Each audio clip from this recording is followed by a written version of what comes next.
So the next to interpolate is Congressman Benny Abante. You have 10 minutes. Thank you, Mr. Chair. Sir, kaya tanghali po. Sir. Hindi po ito personalan, trabaho lang po ito. Alam ko, sir. Okay. Nabanggit niyo 2 beses. I'd like just to remind you before I pose this question. Kasi sinabi niyo kanina, if I go to hell, so be it. Well, I'd like you to know that hell is a biblical word, Mr. President, and I do not want you to go to hell. Because if you are going to read the description of hell in the Bible, mabigat. It's terrible. Mabigat po, terrible po. Yeah. So you do not want to go to hell. Well, Even your lawyers do not want to go to hell with you. kung Mr. ganun President. ang resulta ng ano ko sa ginawa ko, sir. Nagbibiro lang po ba kayo doon o talagang totoo po sinasabi niyo? But all I did, bakit ako papatay ng tao? Bakit ako why would I inflict injuries or death on a person na may mga pamilya yan mas masaktan? Ito ko, I mean, I must be insane to go into a campaign against crime just to kill. Hindi ho trabaho ng pulis at hindi maniwala yung pulis sa akin, sir. Mr. Chair, Mr. President, I understand po sinasabi ninyo. Masasabi Pero the thing is, when you begin to say, if I go to hell, so be it. yes, sir. I do not think that you believe in it. I do not think so. Pero anyway, tutuloy ko po itong tanong ko. Ano po? I do not need you to confirm this statement because meron po naman video rito. Meron play clip. Ano po, hindi ko napapakita pa dito. But you said publicly, and I quote, if you are corrupt, I will fetch you using a helicopter to Manila and I will throw you out. I have done this before. Why would I not do it again? Now, I would like to just mention the words, I have done this before. Why would I not do it again? So, nafe-feel ko po, sir, that you are justified in doing so. Basta sa tingin nyo, corrupt. Hindi, sir. Hindi po ba? Hyperbole lang yun, sir. So, Mr. Hindi Chair. papayag ang piloto niya, sir. Ikaw, ganun po, ganito, Mr. Chair. So if you feel just justified in doing it, can you please name to us the victim? Sino po yung tinapon ninyo sa helicopter? Sinabi niyo po I have done this before. Why would I not do it again? Sino po yung tinapon ninyo? Can you please name the victim? Well, sir, sabi ko, O nagbibiro po kayo, no? istorya lang para sa kriminal. Pero paano mo itapon niya, sir? Buksan mo pa yung... Ano po yan? Parang hyperbole, ano ho? hyperbole nga. O yan. So, hindi po totoo ito. Now, ay gusto ko pong sabihin sa inyo, Mr. Chair, isa po ako doon na marami po ang bumoto sa inyo. Oho. Dahil naniniwala sa inyo. At marami pa. Sa amin lang mga Baptist, naniniwala pa rin sa inyo. Pero, pag ganito na mga salita ninyo, medyo mukhang hindi na po yata tama sa dating Pangulo na magsalita ng ganyan. Sapagkat naniniwala po ako na kahit sabihin niyo po yung mga kiling-kiling, meron pa rin kayong compassion eh. Tumutulong kayo sa ating kapulisan. Tumutulong kayo sa mga nangangailangan. Meron pa rin kayong compassion. And I would even think today that your compassion even overcomes your thought of killing someone else. Sir, this world is there's the evil and there's the good. So, if you are a human being dito, you do so many things in life. Mamili ka lang between the right at yung mali. Opo. So, pag pinili mo itong mali, you are bound by what you do in this life. Tama yun, Mr. Chair. Tama po yun ang inyong statement. Pag pinili nyo ang mali, ito po ang tanong ko. Tama po ba ang pumatay? Kahit po, teka, Mr. Chair. Tama po ba ang pumatay? Kahit alam nyo na ito ay tinatawag sa batas. Ako hindi po abogado. Tinatawag sa batas na in flagrante delicto o in the act of committing a crime. Oho. Ngayon, I have proven that, sir. Kung po yan, susundin po natin, wala po kayong pinagkaiba sa Pariseo nung panahon ng Panginoong Jesucristo. Nung ang Pariseo nakahuli po ng isang babae that was caught in the act of adultery, they're about to stone them. Stone her. Babatuhin na po. O nilapit po nila kay Kristo. At sinabi po nila sa ating Panginoong Jesucristo, anong gagawin mo dito? Sapagkat ayon sa aming batas, in flagrante delicto ito, dapat to batuhin hanggang sa mamatay. Ano pong ginawa ng Panginoon? Mr. President, Mr. Chair, siya po ay sumulat doon sa ground. Wala siyang sinabi, sumulat lamang po sa ground. Nakita mo ng mga Pariseo ang sinulat. Isa-isa po silang umalis. Bakit po? Palagay ko, ang sinulat mo ng Panginoon, yung mga kasalanan ng mga Pariseo, hypocrisy, corruption, lahat po. Ngayon, naiwan po doon yung babae. That was caught in the act of adultery. Ang sabi po ng Panginoon sa kanya, where are your accusers? Ang sabi po ng babae, none, Lord. Ang sabi po ng Panginoon sa kanya, neither do I condemn you. Go and sin no more. Hindi ho ba mas maganda yung salita ng ating Panginoon doon, Mr. Chair, Mr. President? Hindi na ako papatay, sir. Retired na ako eh. No more, hindi na ako mayor. Ayaw ko na rin. Alam niyo, Mr. Chair, Mr. President, kaunti lang po yung tanda niyo sa akin. Dapat talaga mag-retire na ho tayo. Retire na ako, sir. Ayaw ko na. Anyway, ganito po yun. Ang sabi po nyo, ganito na lang, batas lang po ako. Yun ang sabi nyo. Prosecutor kayo eh. Kanina sinabi niyo po, batas lang po ako. Ano pong batas? Yan po ba yung batas ni Mayor President Duterte o batas po ng Pilipinas? Sir,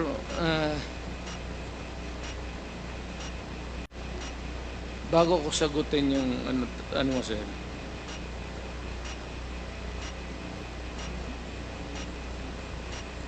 kung may kasalanan man ako, ayaw kong pumunta ng impyerno. Salamat po. Pastor ko man, sir, tulungan mo na lang ako. Mr. Chair, hindi po ito confessional. Ano po? Ito po ay quadcom hearing. Pagdasal, well, of course, you have a dual, ipagdasal mo na lang rin ako, sir, kasi alam mo man talaga na Mr. President, trabaho lang yan. bago niyo po sabihin yan, pinagdadasal ko po kayo. Salamat. Totoo po yun. Totoo po yun. Hindi po dasal na Ama namin, hindi po dasal na Our Father. Ito po ay dasal coming from the heart. Salamat, Tulad sir. ng aking nabanggit sa inyo kanina, coming from the heart. Opo, ngayon. Sinabi po ninyo rito, mas mabuti pa na makulong ka at maghirap ka sa kulungan. Bakit po kayo pumapatay? Mas mabuti pala na makulong tong mga hayop. Itong mga drug lords na ito. Mga drug pushers na ito. Bakit po sinasabi nyo kanina pa na pumatay kayo ng tao? Sana pinakulong lamang po ninyo. Ano po, Mr. Che? The records of the police will bear me out. Few instances, sir, pero karamihan yan, may hawak talaga ng nang i-confront ko yung mga yan, sila, with the police, of course, kasama ko. Okay, yung sinabi ng kidnapper. So, 3 of them, nasasakyan sila, sir, may carbine. Ako naman, ang hawak ko 45. Yung dalawang pulis na, tatlo lang kami. They kidnap a girl. Alam ng, kinidnap nila, dinala nila sa Cotabato for 1 month, detained her, and repeatedly raped her. 7 of them, and finally went back to Davao City. Tapos sinauli nila yung naghingi sila ng ransom money. Umakyat sila sa bahay, sir, kumain. Totoo ito, it's on record. Kumain pa sila sa bahay ng babae bago pala akong mayor nito. Tapos, pagbaba nila, dala-dala nila yung ransom money. Nandoon na ako sa labas. So, hindi ko na sila sinita. Pinaril nyo na. Diretso. May kasama kayong pulis. Kapag kasama ko, polis. Pero yung, usually, dalawa lang yun, sir. Yung, Mr. Chair, naintindihan ko po yun. Siguro, kahit ako, baka gawin ko yun eh. Pero ito po, kasi ayon po sa batas, Mr. Chair. Sinita mo, bubunot talaga yan.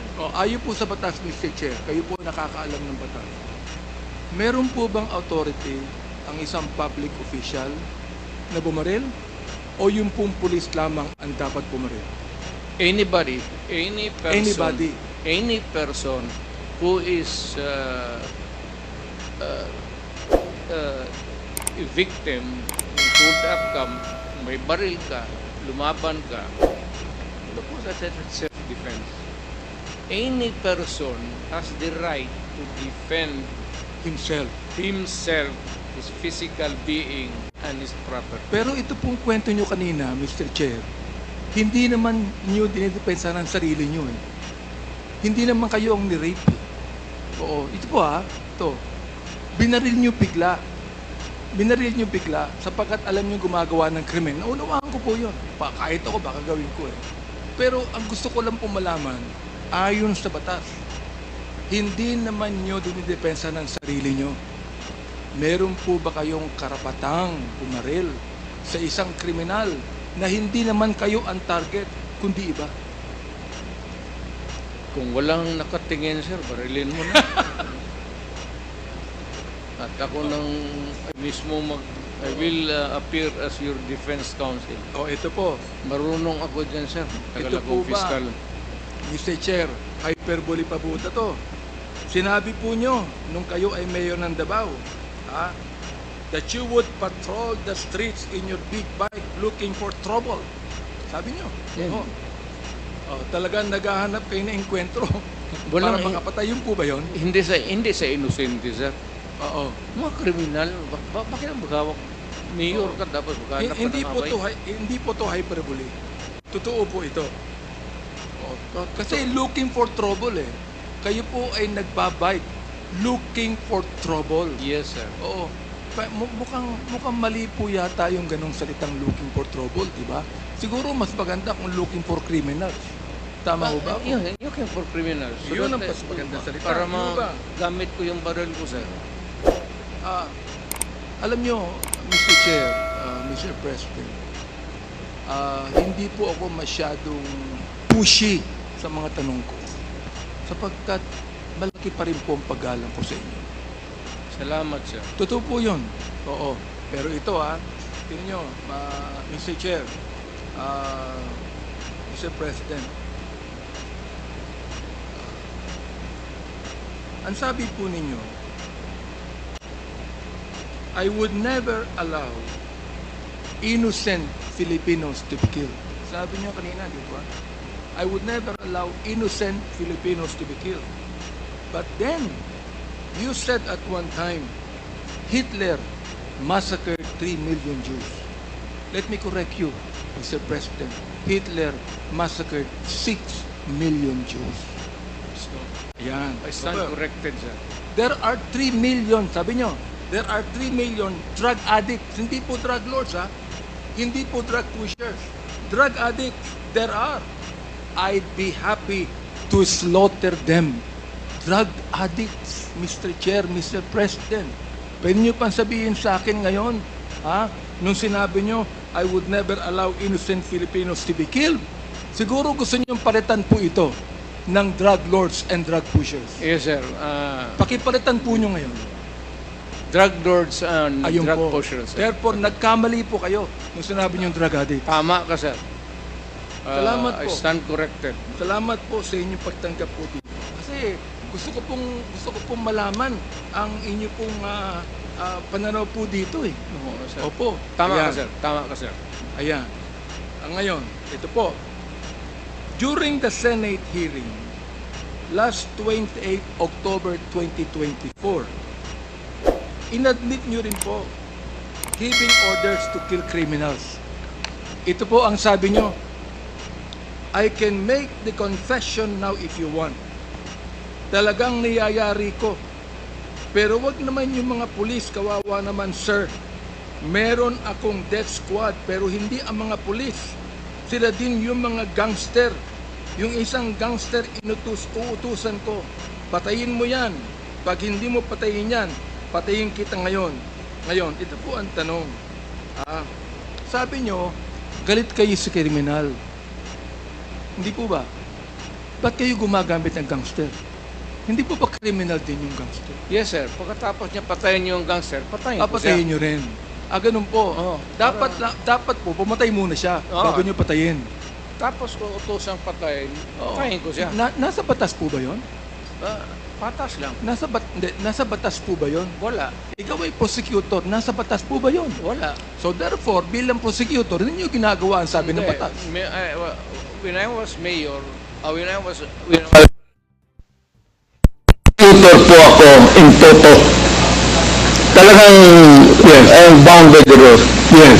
When I was mayor, I was trying to maintain law and order. But Mr. Chair, Mr. President, when you became mayor, you are no longer a prosecutor. You are now a public official, Mr. President. And therefore, you must uphold the law of the land. Because we do not have a personal policy here. Our policy is a lawful policy. We must always, naniniwala po kayo dyan, correct me if I'm wrong, we must always uphold the Constitution. Hindi po ba? Yes, sir. Ayan. Alam mo, ano pong pagkakaiba nyo sa vigilantes, for example? Ano pong pagkakaiba nyo sa vigilante? Na pumapatay po ng drug addict na nanlalaban din. Ayan, sir, sige po, pakipaliwanag po sa amin. may classification niya, sir. Hindi ka basta-basta pumatay ng drug addict. Yeah. You killed drug lords Yes, yes. and the purveyors of drugs. Aha. What you just kill addict, sir, yung addict, ipadampot mo sa police, ipadala mo sa doon sa the rehabilitation center. Sa totoo lang po, Palambin mo ang nanay, tatay na doon mo delivery bata. sa totoo lang po, Mr. Chair, ito because of your pronouncement na shoot them dead, na-embolden po ang ilang mga pulis natin pumatay. Because it was the order of the President himself, who is actually the Commander-in-Chief of the Philippine National Police. So therefore, Mr. Chair, Mr. President, when you said, shoot them dead, it emboldened some of the policemen to kill. Am I right, Mr. Chair? I am saying it again. You say Shoot them again. dead. All right. Yes, sir. Therefore, Hanggang ngayon. your policy of shooting them dead and the policy of the policemen in killing them is different, because you said in the Senate that it is the policemen that should be accountable for this, not me. Because this is just a policy. But Mr. Chair, Mr. President, because of that policy, some of those policemen killed. In fact, Mr. Chair, nung kami po ay nagkaroon ng unang hearing dito ng Committee on Human Rights, meron po kaming inibitahan na 4 na mga SPO4 lang po ito. Mga talagang non-commissioned officer. Nakasama nila ang isang major. Sabi ko sa kanila, nakapatay ba kayo? Ang sabi nila, hindi. Okay. Ngayon tinanong ko, pero gumamit kayo ng baril at bumaril kayo. Ang sabi nila, meron kaming nabaril. Okay. Napatay niyo ba? Hindi po namin sigurado sapagkat marami kaming binaril. Marami kaming nabaril. Ito po yung tanong ko ngayon. Sabi ko, bakit niyo ginawa yan? Anong sabi nila? Ito po ang order sa itaas.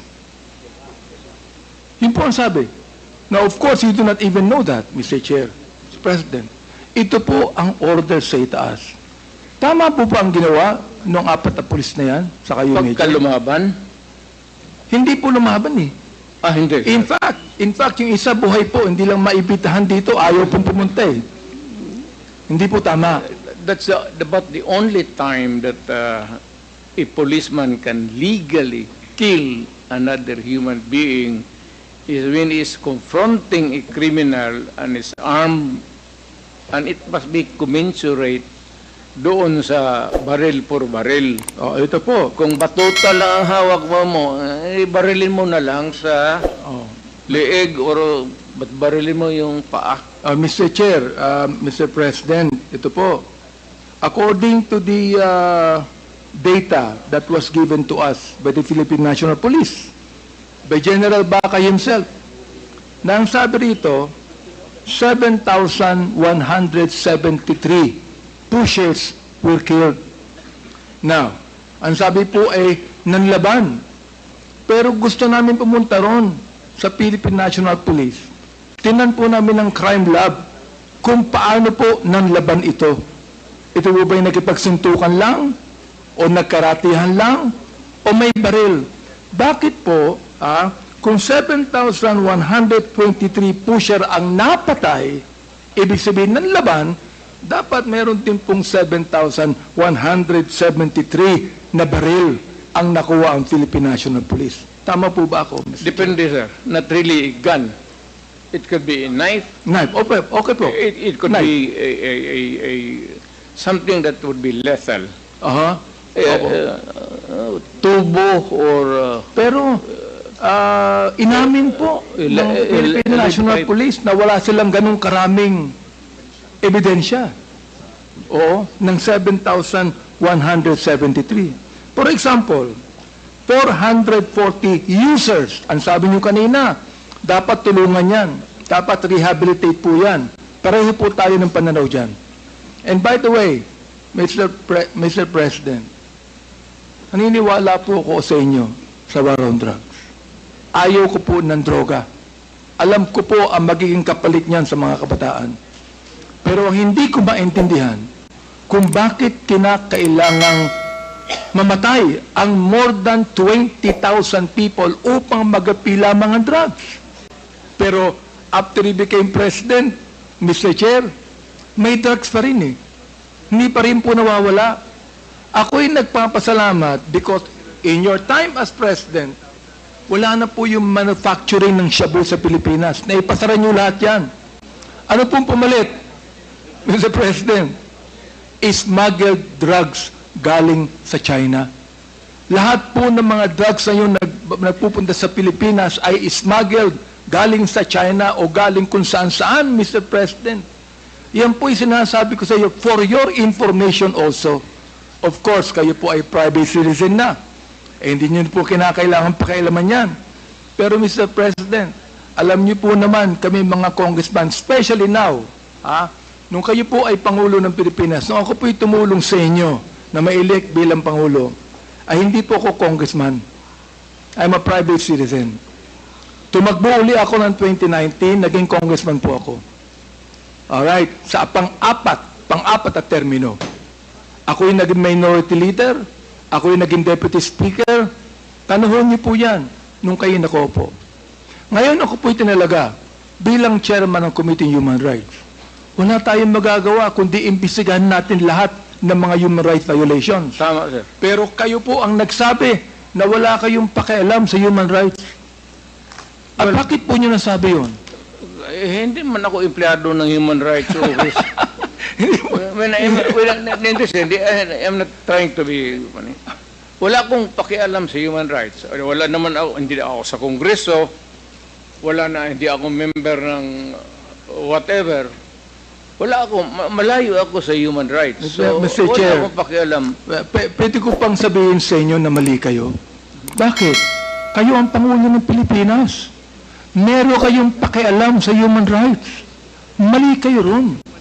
Tama ho ba ako? Meron kayong pakialam sa human rights. Hindi lang kami, kundi ang Pangulo ng Pilipinas merong pakialam sa human rights yan. Oo. Kaya pati ang ICC nag-iimbestiga dito. Sabihin ko sa inyo, ako ang unang nagsabi na hindi ako magbibigay ng anumang dokumento sa ICC sapagkat if I do that, then I am surrendering the sovereignty of this country. Correct, sir. I appreciate it. Totoo po yan. Sinabi ko po yan. Oh. Sabi ko, kung gusto nila Believe ako mag-imbestiga, they do it on their own. But not use us in the committee. Opo. Ang kinakalungkot ko lang po, Mr. President, mukhang nagsasalita po kayo na hindi po sang-ayon sa napag-aralan yung batas. Yung human rights po, nasa Constitution po yan. Kayong tatlong abogado ni Mr. President, turuan nyo ang kliyente nyo. Hindi ba nasa Constitution yun? Attorney Delgra, hindi ba nasa Constitution natin ang human rights? Yes. Na kailangan, sir, 98 Di po, sandali lang po, Mr. President. Tatanungin ko lang po yung abogado nyo, sapagkat siya ay isang resource speaker. Nasa Constitution po ba ang human rights? Opo, sir. Ayun. Nasagot po niya. So, Mr. President, nasa Constitution po yan, at ang unang-unang dapat tumupad ng Constitution, sino po? Kundi ang pinakatatay ng buong bansa. Correct. Hindi po ba? Correct. Therefore, nagkamali kayo sa ganong salita. Retired tatay ako, sir. Hindi ba sabihin nyo sa akin, nung sinabi nyo Pangulo kayo, nagkamali kayo. Retired na po kayo ngayon. Hindi ko inaano yan. Pero nagkamali kayo ng ganong salita. Tama ako mali. Hindi yung sagot. I cannot debate with you on this, sir. No, but Mr. President, I will not allow you to debate on me. Because if you debate and argue with me, I will even tell you that you're out of order. Kaya nga. Because any resource speaker cannot debate with any member of the Quadcom. Ang tinatanong ko lang, Mr. Chair. Congressman ako, sir. Opo. Ang tanong ko lang, dapat kayo po ang tumupad ng human rights bilang tatay po ng buong Pilipinas. Sinabi ni Atty. Delgra, nasa Constitution po yan. Sinabi nyo kanina, wala kang pakialam sa human rights. May pakialam kayo. Sir, hindi po ba, Mr. Chair? Sir, magprangkahan tayo, sir. Opo. Sige po. Pagka ganun talaga, Mayor, pagka-criminal ka, mainit talaga ako sa iyo. Hindi po yung Pagka nag-rape ka, Mr. Chair, hindi po natin, wala pong problema ron eh.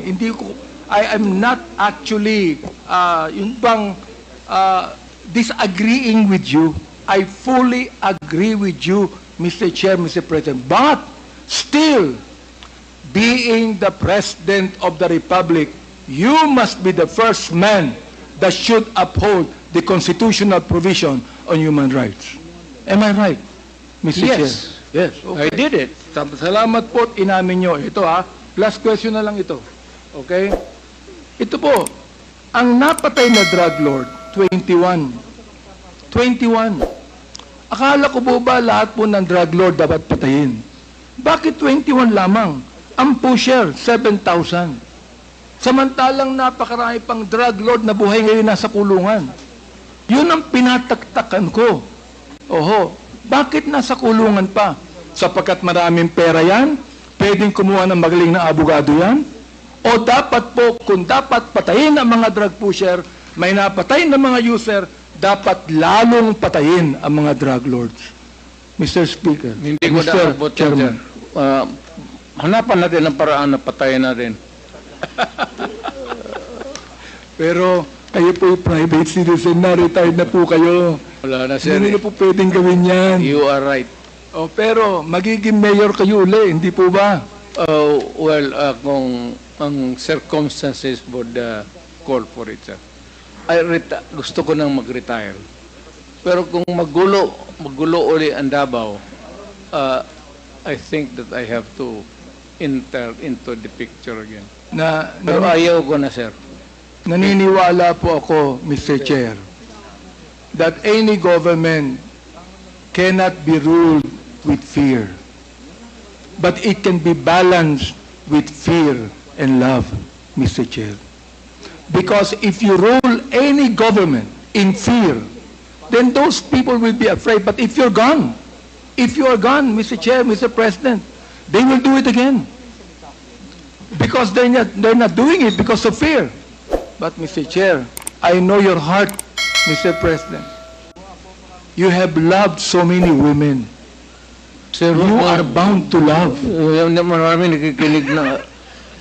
nakikinig silang lahat. Sir, bakit mo ito? You are bound to love. I cannot- And therefore, sana po, kapag kayo maging mayor uli, nakita niyo na po yung pagkakamali ninyo na inamin niyo rito, sana po may pagbabago na sa Davao. Pagkat naniniwala po ako na kapag ang ating nirule sa Davao ay yung pagiging makajos, pagiging matapat, pagiging honest, ay naniniwala po ako, magiging maganda po ang Davao Sa City. lahat na bagay, sir, hindi mo ako, you cannot question that.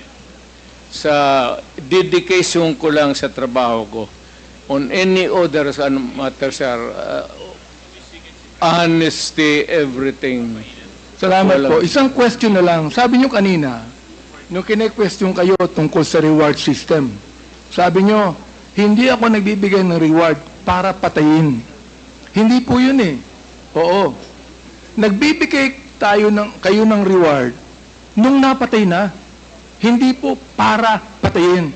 Iba po yung reward na para patayin, iba rin po yung reward nang nakapatay na siya. Tama mo ba ako? Bawal yan, sir. Kung, Ayun. kasi binibili mo yung buhay ng tao. Salamat po. Yun ang pagkakaiba, Even Mr. Chair. without the laws, that would be a violation of Diyos.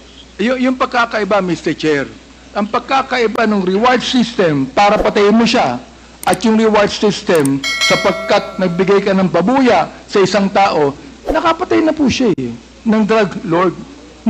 Nagano po yan nanlaban po yan Oo. So, iba po yung ganun. Di ba? Parang, sir, alam mo, sir, sa totoo lang, kung meron man pinagkatao na talagang umaano sa Diyos, siguro talok, mas malamang pa ako sa iyo. Ang trust and faith ko sa God, kaya maybe that brought me to the presidency despite of the variance interpretation ng ano ko. But overall, the Filipino people would not have elected a son of a bitch. Talagang ano ako, sir. By the rules ako. Paski na Salamat nung po, fiscal Mr. ako. Chair. By the rules ako. Salamat po, Mr. Kindly Chair. wrap up, Congressman Abante. Nagbago ang pananaw ninyo sa Quadcom. Sapagkat nung sumulat si Atty. Degra sa amin na hindi kayo makaka-attend sapagkat wala kayong tiwala sa Quadcom, ang ibig sabihin po niyan, kayo ay nagpunta ngayon sapagkat may tiwala na po kayo sa amin. Maraming salamat po sa inyo. Sabi kasi ni ano, sir, na ipakontempt ako. So, siya, sir, Are you done, Congressman Abante? Yes, Mr. Chair, maraming salamat po. Okay, maraming salamat din po. ikaw yan, sir, nagsabi na we will cite him in contempt. Contempt, sir, Priso yan eh. Mr. Chairman. So the next to interpolate, yes, Congressman Paduano. The former president is not yet recognized in telling this committee and me to cite you in contempt. I never cited you in contempt. But, believe you me, I will not hesitate to cite it in contempt if you violate these proceedings. The internal rules, I will invoke Section 11, and your former congressman, and you know that. I never cited you in contempt. Mr. President, well, in fact, I just raised a point of order. Kaya sir, takot ako sa iyo. Hindi. Thank you. Hindi ka dapat matakot for as long as you follow the rules Big of this ako, sir. committee and you respect the members of this committee. I will Thank you, Mr. Chairman. behave, sir, because of you. Thank you.